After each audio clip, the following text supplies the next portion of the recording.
दोस्तों नमस्कार। मैं नरेंद्र कुमार गुप्ता। देखो, पिछली जो वीडियो थी उसमें हमने प्रश्नावली 13.1 के दो सवाल हल किए थे।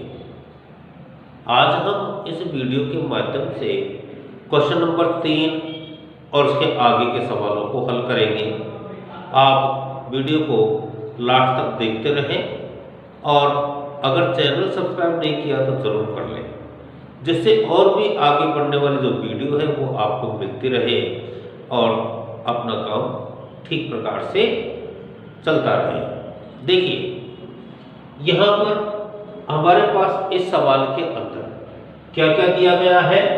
आयताकार हॉल के फर्श का परिमाप। आप इस बात को जान रहे हैं कि यहाँ एक हॉल है और उस हॉल का जो फर्श है वो आयताकार है। उसका परिमाप भी हमारे पास दे रखा है 250 मीटर। अब हॉल की जो चारों दीवारें हैं उसका हमको सफेदी कराने का खर्चा 15,000 रुपये प्राप्त होता है। तो जब हमारे पास में चारों दीवारों की सफेदी कराने का खर्चा मिल गया और उसकी दर भी हमको दे रखी है। जब दर हमारे पास में है तो फिर ये कहता है कि इस हॉल की ऊंचाई कितनी होगी, तो हमको हॉल की ऊंचाई ज्ञात करनी है। अब हम इस बात को देख रहे हैं कि ऊंचाई ज्ञात करनी है, खर्चा हमारे पास है, तो सबसे पहले तो हम चारों दीवारों का क्षेत्रफल ज्ञात करेंगे। हम इस बात को ध्यान रखेंगे कि हमको सबसे पहले क्या ज्ञात करना है। तो हम देख रहे हैं कि खर्चा दे रखा है। अब खर्चा जब दे रखा है तो क्षेत्रफल हमको चाहिए। तो यहां हम सूत्र लिखते हैं, चारों दीवारों का क्षेत्रफल। अब हम इस बात को जान रहे हैं कि यहां हमारे पास खर्चा है, तो हमारे पास में क्या हो जाएगा, सफेदी कराने का खर्चा बटा उसकी दर भाग दे देंगे। कितना हो जाएगा, 1500 वर्ग मीटर। ये हमारे पास में सफेदी कराने का खर्चा प्राप्त हो था। उससे हमने चारों दीवारों का क्षेत्रफल ज्ञात कर लिया। अब हमको इस बात का पता है कि चारों दीवारों का जो क्षेत्रफल होता है उसको हल करने का सूत्र क्या होता है। देखो, चारों दीवारों का क्षेत्रफल, ये ज्ञात करने का सूत्र होता है 2 कोष्ठक लंबाई प्लस चौड़ाई इंटू ऊंचाई। ये हमारा सूत्र है। अब यहां पर परिमाप दे रखा है तो हम इस बात को जानते हैं कि ये 2 ब्रैकेट लंबाई प्लस चौड़ाई एक परिमाप का सूत्र भी होता है। तो हम इसको परिमाप समझते हुए इस माप को यहां रखेंगे। देखो, चारों दीवारों का क्षेत्रफल 1500 और परिमाप कितना है 250 इंटू ऊंचाई। अब हमें ऊंचाई ज्ञात करनी है, इसलिए इस 250 का भाग हम 1500 में देंगे। देखो, 1500 बटा 250 बराबर ऊंचाई। काट देते हैं, 0 से 0 और 25 का भाग 150 में देंगे तो कितना आएगा, 6। इसका मतलब हो गया कि हॉल की ऊंचाई कितनी आ गई हमारे पास में, 6 मीटर। समझ में आ गया। देखिएगा एक बार और कि हमारे पास हॉल के फर्श का परिमाप दे रखा है और चारों दीवारों पर सफेदी कराने का खर्चा दे रखा है। साथ ही सफेदी कराने की दर भी हमको दे रखी है और फर्श की ऊंचाई हमसे, हॉल की ऊंचाई हमसे पूछ रहा है। अब हम इस बात को जानते हैं, खर्चा जो निकालते हैं वो हम क्षेत्रफल से निकालते हैं। इसलिए हमको कहां सफेदी करवाई, चारों दीवारों पर, तो हमको चारों दीवारों का क्षेत्रफल चाहिए।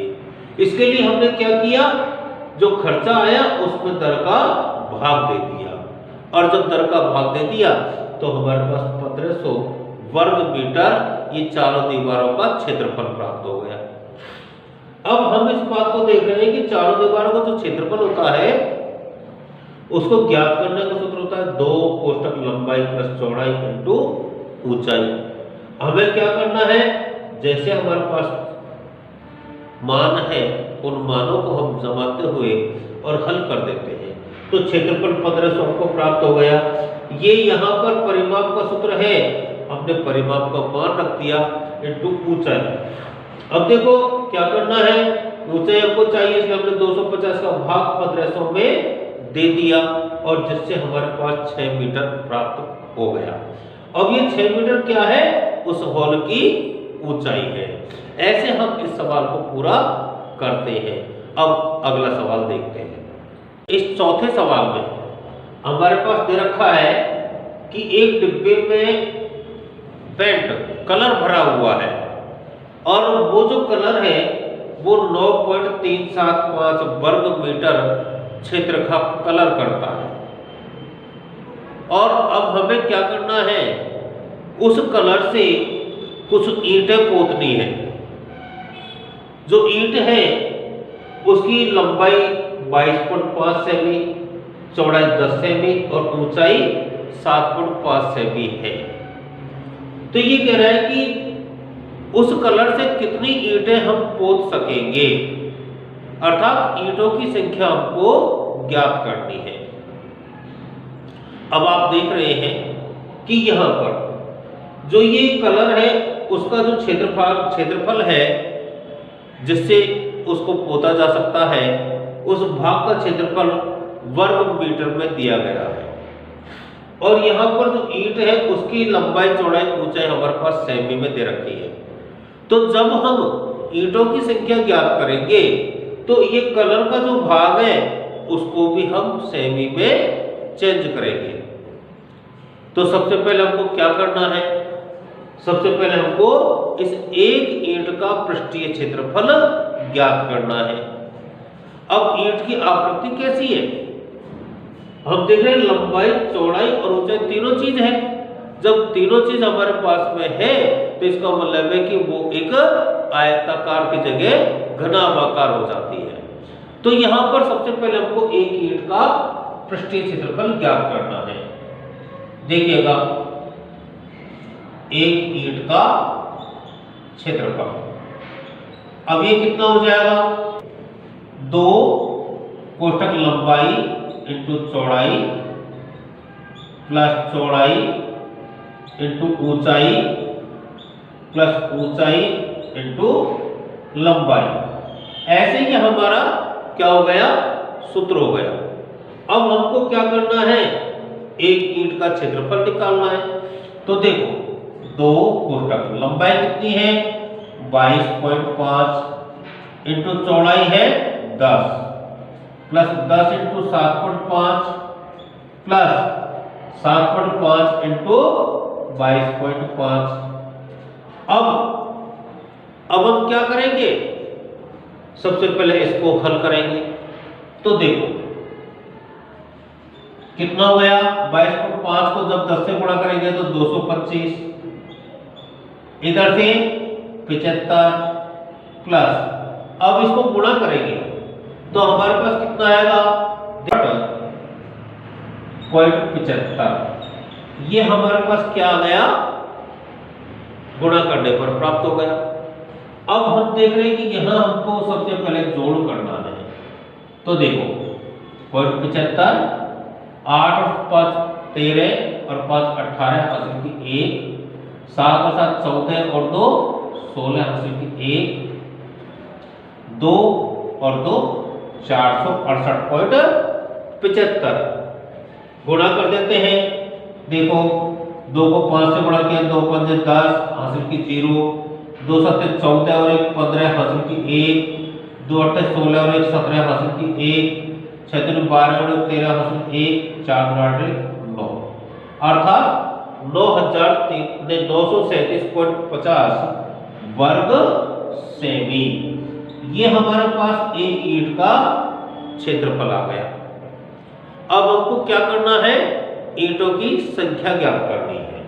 तो देखो, ईंटों की संख्या जब हमें ज्ञात करनी होगी तो हम जो हमारे पास कलर का भाग है, जितने भाग को हम कलर कर सकते हैं उसको पहले लिखेंगे। तो 9.375 इंटू क्या करना है, जो मीटर है उसको सेमी में चेंज करना है, और वर्ग होने के कारण हमने इसको क्या कर दिया, 100 को 2 बार लिख दिया, बटा 937.5। कोई दिक्कत नहीं है, एक जीरो की बजाय हमने, क्योंकि पॉइंट के बाद कोई जीरो होती है उसका मान नहीं होता, तो यहां हमने रख दिया। अब देखो हमें क्या करना है, एक पॉइंट तो यहां है, इस पॉइंट को हटाएंगे और ऊपर एक जीरो बढ़ा दिया, और यहाँ पर 3 है, 3 को के बाद है, तो यहाँ पर हमने 1000 लिख दिया। ये हमारी सुविधा के लिए हमने इस काम को किया। अब देखो ये 1000 से तो 1000 खत्म कर दिया, और ये 9375 से 9375 ये काट दिया। अब कितना बच गया, 100। इसका मतलब है कि हमारे पास में कुल ईंटें कितनी हो गई, 100 ईंटों को हम इस डिब्बे में भरे हुए कलर से आसानी से पोत सकते हैं। बताओ ये बात समझ में आ गई कि नहीं आई? अब हम और भी सवालों को हल करते हैं।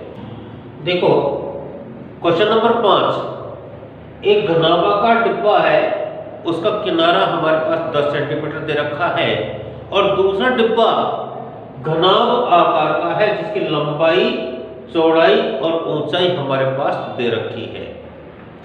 हमको इस डिब्बे में से ये बताना है कि किस डिब्बे का पार्श्व पृष्ठीय क्षेत्रफल अधिक है और वो भी कितना है। तो हमें सबसे पहले क्या करना है, एक एक डिब्बे का हम पार्श्व पृष्ठीय क्षेत्रफल ज्ञात करते हैं। तो देखो घनाकार डिब्बे का पार्श्व पृष्ठीय क्षेत्रफल, अब ये कितना होता है, हम इसको देखते हैं, इसका सूत्र क्या होता है। क्योंकि ये घनाकार है इसलिए घन में कितनी भुजा होती है, 6, लेकिन पार्श्व जो भाग होता है उसमें हमारे पास 4 भुजा होती है, तो 4 भुजा स्क्वायर। अब आप देखेंगे कितना हो गया, 4 इंटू भुजा कितनी है, 10 इंटू 10 बराबर 400 वर्ग सेमी। ये हमारे पास किसका हो गया, एक घन आकार डिब्बे का पार्श्व पृष्ठीय क्षेत्रफल हो गया। ऐसे ही हमको किसका निकालना है, घनाभाकार। देखो घनाभाकार डिब्बे का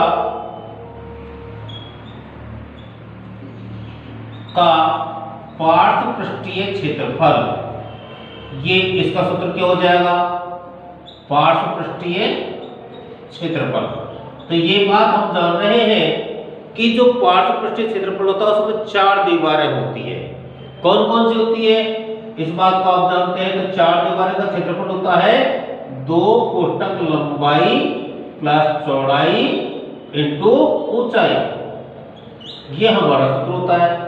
अब आप देखो 2 लंबाई कितनी है, 12.5, चौड़ाई कितनी है, 10, इन दोनों को जोड़ करके और हमको ऊंचाई से गुणा करना है।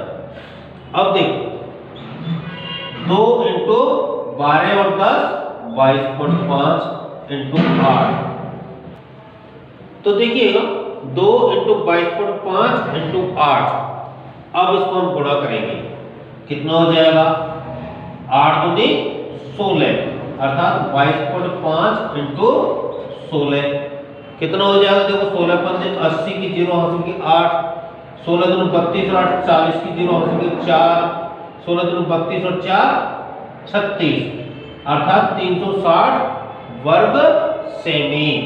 तो ये हमारे पास कितना हो गया, 360 वर्ग सेमी। अब आप देख रहे हैं कि यहाँ पर जो घनाकार डिब्बा था उसका क्षेत्रफल तो है 400 वर्ग सेमी, और घनाभागाकार का कितना है 360 वर्ग सेमी। अब आसानी से पहचान सकते हैं, अतः घनाकार डिब्बे का पृष्ठीय क्षेत्रफल अधिक होगा, उसको हम घटा देते हैं। अतः घनाकार डिब्बे का पृष्ठीय क्षेत्रफल, पार्श्व पृष्ठीय क्षेत्रफल कितना होगा का क्षेत्रफल अधिक होगा। अब इसके लिए हमको क्या करना है, इसको घटाना है। तो देखो 400 में से जब हम 360 को घटाएंगे तो कितना बच गया 40 वर्ग सेमी। और इस प्रकार से हमने इस सवाल को किया। अब देखिएगा आगे, जैसे हमने इसका पार्श्व पृष्ठीय क्षेत्रफल ज्ञात किया है, उसी प्रकार से हम संपूर्ण पृष्ठीय क्षेत्रफल भी आसानी से ज्ञात कर सकते हैं, क्योंकि वहां हमको संपूर्ण पृष्ठीय क्षेत्रफल का सूत्र लगाना है और ये देखना है कि किसका क्षेत्रफल अधिक आया। ऐसे जो इसका दूसरा भाग है वो आपको करना है, और अगली जो वीडियो होगी उसमें फिर अपनी मुलाकात होगी, जिसमें हम आगे के सवालों को हल करेंगे। और तब तक आप सभी को धन्यवाद।